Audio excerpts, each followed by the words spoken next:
आज सीवान में एक सेमिनार का आयोजन किया गया जिसका मौजू था भारत की आज़ादी का संघर्ष और मौजूदा चुनौतियां। सेमिनार की शुरुआत डॉक्टर शकील अहमद खान, कांग्रेस विधायक और जेएनयू के पूर्व अध्यक्ष डॉक्टर कन्हैया कुमार ने संयुक्त रूप से हेलीकॉप्टर दुर्घटना के शिकार हुए सीडीएस जनरल विपिन रावत के तस्वीर पर पुष्प चढ़ाकर श्रद्धांजलि अर्पित करने के साथ शुरुआत की। इसके बाद डॉक्टर कन्हैया कुमार का स्वागत उनके ही तस्वीर के स्केच बने हुए मोमेंटो देकर सीवान के मशहूर ENT surgeon doctor MD Shadab ने किया और कन्हैया कुमार ने स्टेज से अपने भाषण में क्या कुछ कहा, आइए सुनते हैं। लेकिन उससे पहले अगर आपने अभी तक हमारे चैनल सेलेक्ट 24 न्यूज़ को यूट्यूब पर सब्सक्राइब नहीं किया है तो प्लीज़ सब्सक्राइब कर लें।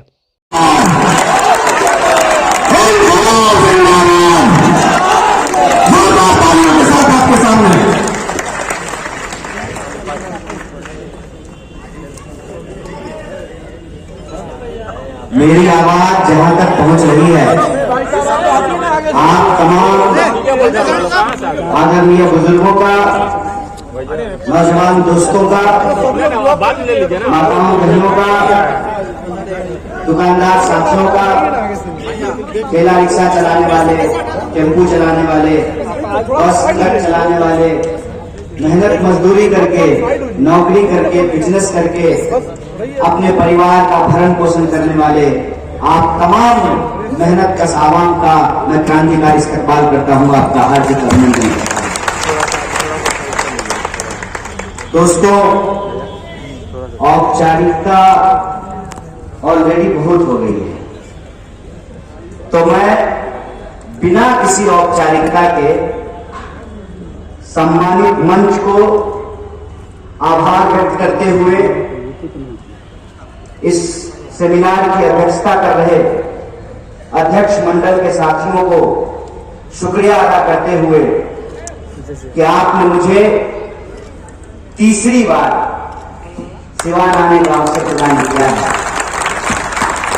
मैं जब पहली बार सिवान आया था जनगण मन यात्रा लेकर के, पूरे देश में देश को आपस में बांटने के नाम पर एक सियासत की गई थी सरकार के द्वारा, उस कानून का एनआरसी सीए का विरोध करने के लिए, तो मैं राजेंद्र स्टेडियम में आया था। दूसरी बार 24 न्यूज़ से लाइव जिस संगठन ने कन्हैया कुमार का मुझे पाला पोसा, राजनीति का अलिफ बे सिखाया है, एबीसीडी सिखाया है, ऑल इंडिया स्टूडेंट फेडरेशन के स्टेट कॉन्फ्रेंस में गांधी मैदान में आया था।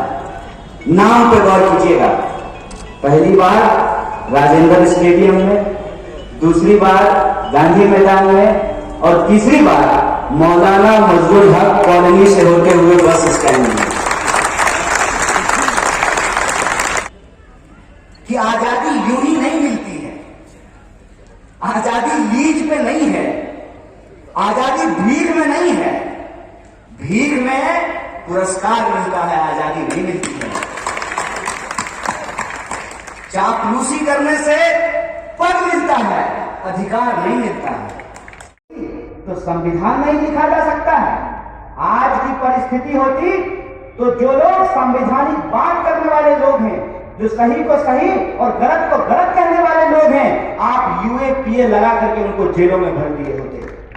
आपको शुक्रगुजार होना चाहिए इस देश के आजादी के आंदोलन का, आपको शुक्रगुजार होना चाहिए इस देश के संविधान का कि आप कहते हैं, चलिए हम मान लेते हैं, आप कहते हैं कि हमने चाय बेची, हालांकि हम आपको रेलवे बेचते हुए देख रहे हैं। अगर एक चाय बेचने वाला का बच्चा देश का प्रधानमंत्री बन पाया है तो ये वो विरासत है जिस विरासत को सेलिब्रेट करने के लिए आज हम यहाँ इकट्ठा हुए हैं। ये वो दोस्ती है जिस दोस्ती को हम कहते हैं राम प्रसाद बिस्मिल वस्फाकुल्लाह खान की दोस्ती। ये वो विरासत है जिस विरासत से हर किसी को, क्या हिंदू, क्या मुसलमान, क्या सिख, क्या ईसाई, क्या ब्राह्मण, क्या दलित, क्या पिछड़ा, क्या अति पिछड़ा, क्या महिला, क्या पुरुष, सबके अधिकार बराबर किए गए। और आज जब आपको उसको और आगे बढ़ाना था तो आप रोज नया नुक्स निकाल करके इंसान को आपस में लड़ाने की कोशिश करते हैं। कई बार तो मुझे ये लगता है कि गलती से किसी ने बंदर के हाथ में उस तरह थमा दिया हो और वो उस तरह से कभी खुद का गाल काटेगा और सामने जो पड़ेगा उसका गाल काटेगा। आप हालत देखिए कि देश के अंदर हम कहां रहते हैं। टीवी आपका है, रिचार्ज आप कराते हैं, कितने आपके मुद्दे होते हैं, कितने मुद्दे होते हैं। बिहार का चैनल देखते होंगे ना, बताइए कि बिहार के कितने मुद्दे, आपके जिले के मुद्दे, जिस चैनल को आप दिन रात देखते हैं। 300 रुपया कितना का रिचार्ज होता है सुशील भाई टीवी में? 399। 400 रुपया खर्च करके जो आप टीवी देख रहे हैं, वो जो आपका सिवान का टूटा हुआ पुल है, दिखाया है कोई चैनल? दिखाया है कोई चैनल? फिर जो आपका मुद्दा दिखाना बंद कर दिया है, आप उसको देखना क्यों नहीं बंद कर देते हैं? क्या काम है भाई? अगर हम सरकार चुनते हैं, जनप्रतिनिधि चुनते हैं, तो उनका काम है कि वो हमारा मुद्दा उठाएं, हमारी समस्याओं के ऊपर समाधान लेकर के आए। टीवी में दिन रात मुर्गा लड़ाई चलता है। और मैं हाथ जोड़ करके आपसे निवेदन करता हूं कि अगर मुझे किसी विरासत से जोड़ना है तो गांधी की विरासत से जोड़िए, मुझे गोडसेवादियों से मत जोड़िए। मैं अपना नाम किसी भी ऐसे व्यक्ति के साथ लेना पसंद नहीं करूंगा जिसका काम है दिन रात नफरत फैलाना। ये मेरी मजबूरी है, मैं वो करना नहीं चाहता हूं, मैं करना नहीं चाहता हूं। मैं नहीं चाहता हूं कि कीचड़ में उतर करके कीचड़ से कीचड़ को साफ करने की कोशिश की जाए। कीचड़ से कीचड़ साफ नहीं हो सकता है, ये इंसानियत नहीं है। आपको कुत्ता काट लेता है तो आप पलट के कुत्ता थोड़ी काट लेते हैं। ये मजबूरी है। ये मजबूरी इसलिए है कि मैं इनको बताना चाहता हूं कि इस भ्रम में मत रहो कि तुमको लोगों ने वोट दे दिया तो जिन मुद्दों के ऊपर तुमको वोट दिया है तुम उन मुद्दों पे काम ना करके दिन रात हिंदू मुसलमान करके समाज में नफरत फैलाओगे और तुमको कोई बोलने वाला नहीं है तो हम डट करके खड़ा हैं, हम बोलेंगे। लेकिन मैं ये समझता हूं कि सिर्फ 2, 4, 10, 50 लोगों के बोलने से कुछ नहीं होता।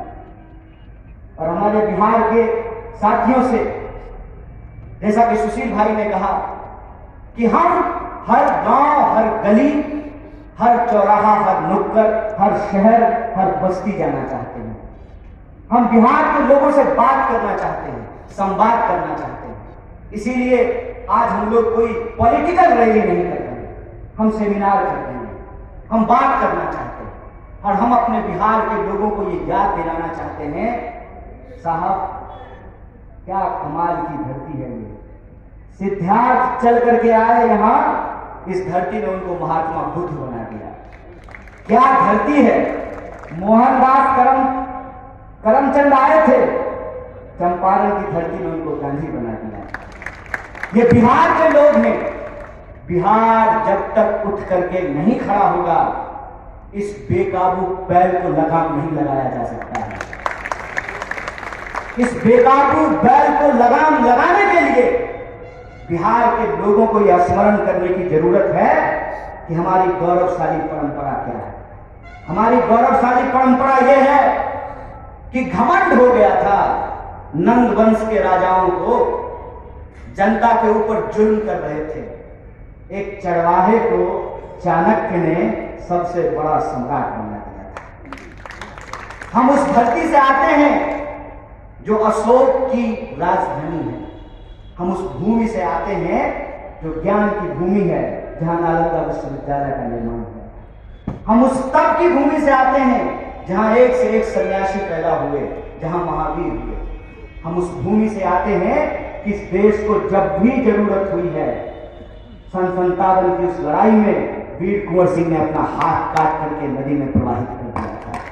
हम उस भूमि से आते हैं कि जब सिस्टम नकारा हो जाए तो दशरथ मांझी छेनी और हथौड़ी लेकर के पहाड़ काट करके रास्ता बना दिया था। हम उस भूमि से आते हैं 1942 के भारत छोड़ो आंदोलन में जब महात्मा गांधी ने कहा करो या मरो, गांव गांव गलियों गलियों में आंदोलन हुआ। कोई ऐसा गांव नहीं है जहां आपको कुछ स्वतंत्रता सेनानियों का परिवार नहीं मिलेगा। और मुझे गर्व है कि मैं स्वतंत्रता सेनानी के परिवार से आता हूं। बचपन का वो सवाल जब मैंने अपनी दादी को पूछा था तो मेरी दादी ने कहा था कि गांधी जी बाबा के नेतृत्व में हमारे परिवार के हर नौजवान इस देश की आजादी के लिए लड़ रहे थे, तो हमारे पुरखों ने जो आजादी हमको दिलाई है उस आजादी की रक्षा करेंगे। जो संविधान हम तमाम इंसान को बराबर करता है उस विरासत को हम बचाएंगे। और ये लड़ाई किसी पार्टी को बचाने की लड़ाई नहीं है, ये लड़ाई मुझे इन्हें या उनको मुख्यमंत्री बनाने की लड़ाई नहीं है, ये लड़ाई किसी पार्टी को दोबारा सत्ता में लाने की लड़ाई नहीं है। मैं ये बात नहीं कह रहा हूं, मैं कहता हूं कि मैं आज उस पार्टी का दामन थामा है मैंने जिस पार्टी की एक बड़ी खास बात है। कोई कहता है कि मैं मुसलमान का पार्टी हूं, कोई कहता है कि हिंदू का पार्टी है, कोई कहता है पिछड़ों की पार्टी है, कोई कहता है कि अगरों की पार्टी है। कांग्रेस पार्टी एक ऐसी पार्टी है जो किसी की नहीं है, ये सबकी पार्टी है। ये एक ऐसी पार्टी है जिसके पास ये विरासत है जो किसी मंच से खड़ा होकर के बिहार में भी कह सकता है बताइए कौन ऐसा समुदाय है जिससे कांग्रेस पार्टी ने बिहार का मुख्यमंत्री नहीं बनाया है। मैं ये बात आपको इसलिए याद दिला रहा हूं कि मैं आपको ये नहीं कह रहा हूं कि आइए और आप कांग्रेस की सदस्यता ले लीजिए। मैं सिर्फ आपको ये कह रहा हूं कि जाके पैर न फटे बिवाई, वो का जाने पीर पड़ाई। जो पार्टी आज आजादी दिलाई है वही पार्टी आजादी बचा सकती है।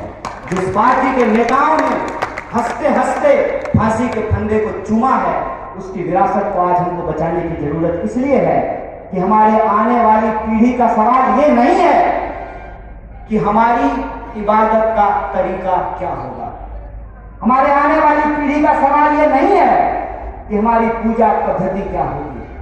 हमारे आने वाली पीढ़ी का सवाल ये है ना रहेगा बांस, ना बजेगी बांसुरी, ना रहेगा सरकारी संस्थान, ना मिलेगी सरकारी नौकरी।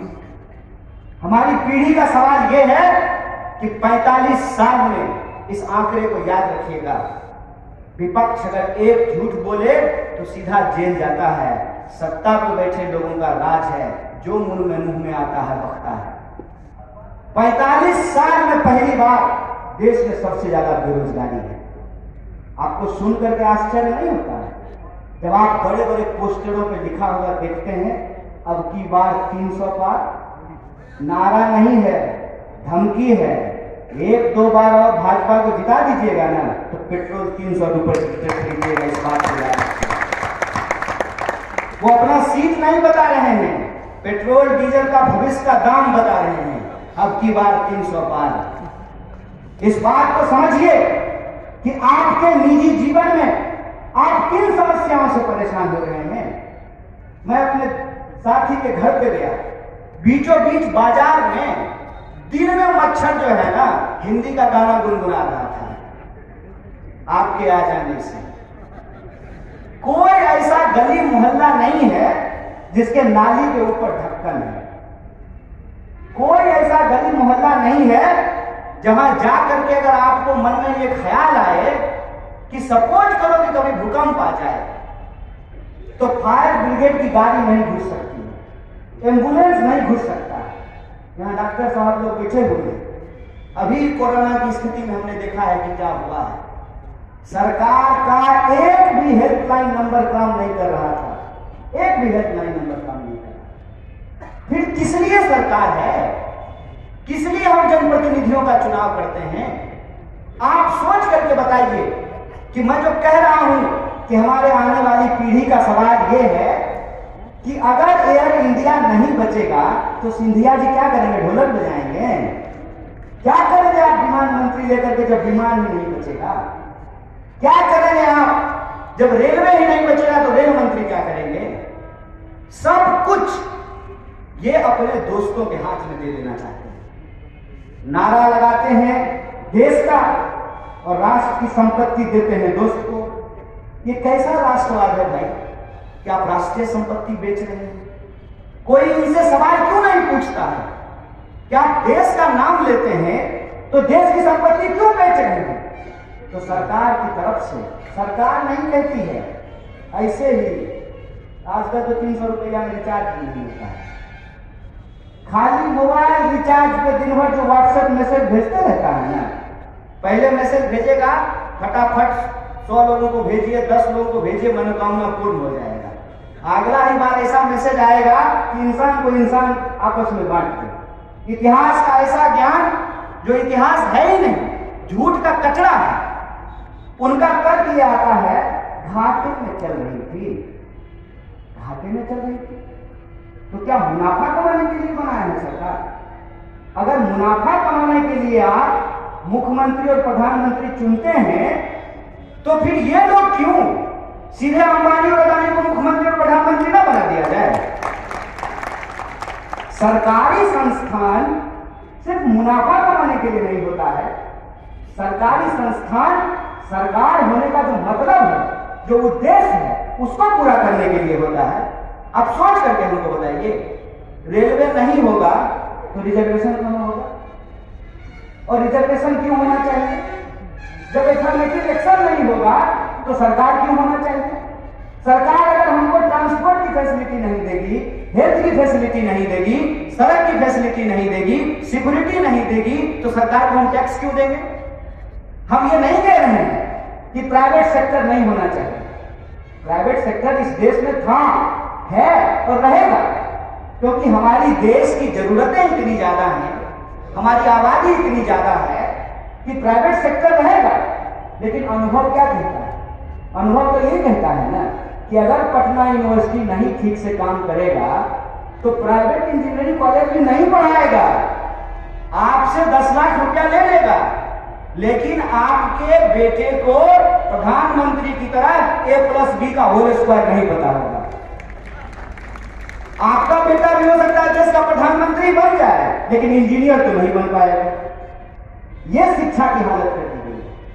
सरकार का काम है कि वो जनता से टैक्स लेती है, बदले में जनता को बेसिक सुविधाएं देती है, और जिनके पास पैसा है वो प्राइवेट इलाज करा सकते हैं, जिनके पास पैसा है वो प्राइवेट स्कूल में पढ़ा सकते हैं। लेकिन सरकार इसलिए होती है कि वो अपनी योजनाओं को, जो जनता के लिए योजना है, उसको सरकारी संस्थानों में लागू कर सके। जब सरकारी संस्थान नहीं होंगे तो आयुष्मान भारत कहां लागू होगा? और आयुष्मान भारत में क्या होता है, कितने लोगों का इलाज होता है? ये हमारी आज की पीढ़ी की सवाल है।